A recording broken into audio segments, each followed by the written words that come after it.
TP numéro 5. Le VR1 AA, piloté par le distributeur 1V3, doit sortir lorsque la commande 1V1 est actionnée et doit rentrer lorsque 1V2 est actionné. Donc là, c'est la suite du TP précédent où on utilisait 1V1 pour faire sortir le distributeur et 1V2 pour le faire rentrer. Ça va être exactement le même fonctionnement, sauf que cette fois, on va passer par un distributeur bistable à commande pneumatique qui s'appelle 1V3. Donc on va réaliser ce schéma sur Automation Studio. Alors pour faire ce schéma, j'ai besoin d'un VR1 double effet.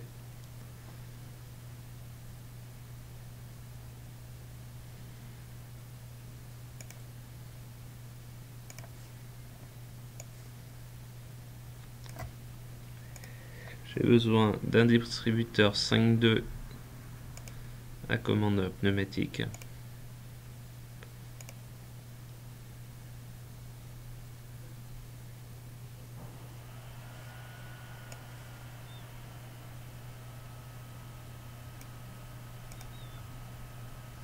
Donc là, il est monostable à commande électrique. On va devoir le modifier pour qu'il devienne à commande pneumatique des deux côtés.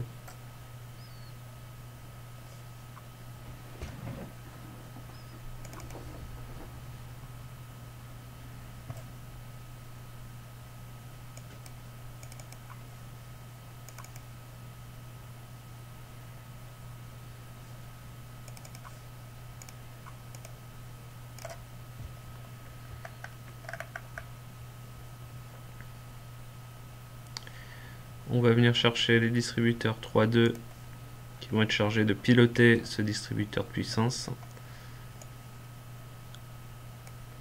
va placer un ici et le second ici. Donc on voit qu'ils étaient à commande manuelle ici, donc on va devoir modifier la commande.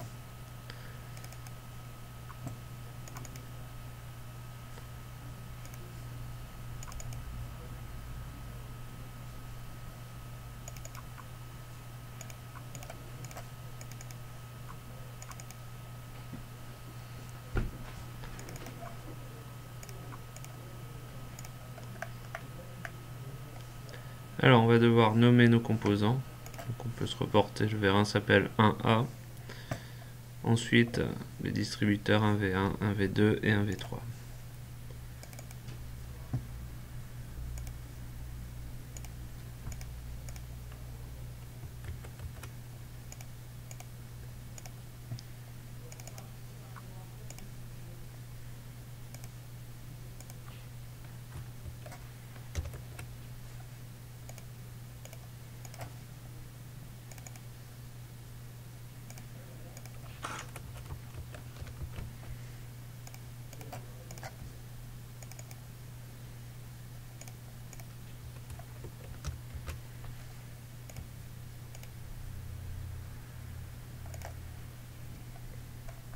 Et il ne nous reste plus qu'à faire le raccordement de tous ces éléments.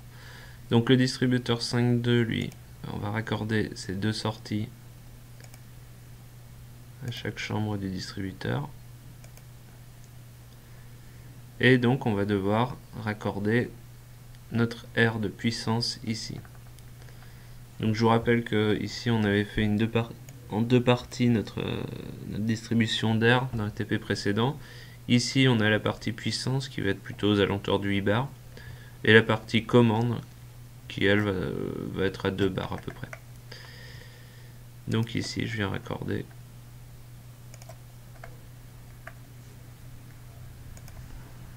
l'entrée de mon distributeur à la distribution d'air. Ensuite, pas oublier les échappements. Il faut que l'air puisse s'échapper des deux chambres.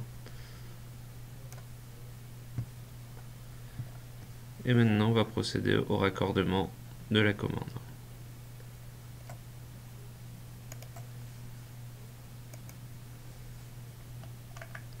Donc ça va être le même circuit.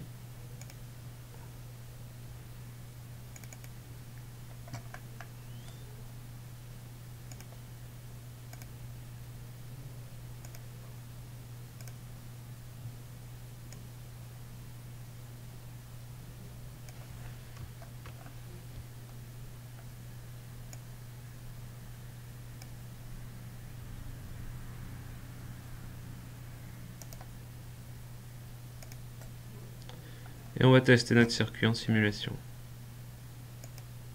Oups, j'ai oublié de mettre les échappements sur les distributeurs 3.2.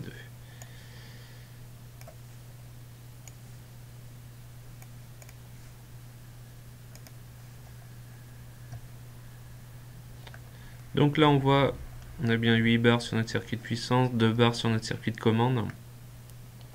On voit que pour l'instant le vérin 1A reste rentré puisque c'est cette chambre là qui est alimentée. Donc dès qu'on va appuyer sur un V1, le distributeur 1V3 va être piloté vers la droite, ce qui va provoquer la sortie de 1A. Maintenant je peux relâcher un V1. Étant donné que 1V3 est un distributeur bistable, il va garder en mémoire la dernière action. Donc le vérin 1A reste sorti.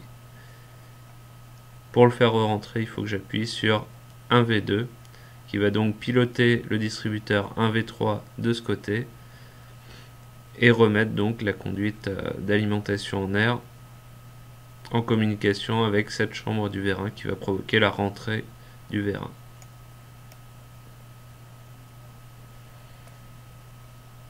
Donc voilà, chaque distributeur pilote le vérin d'un côté ou de l'autre.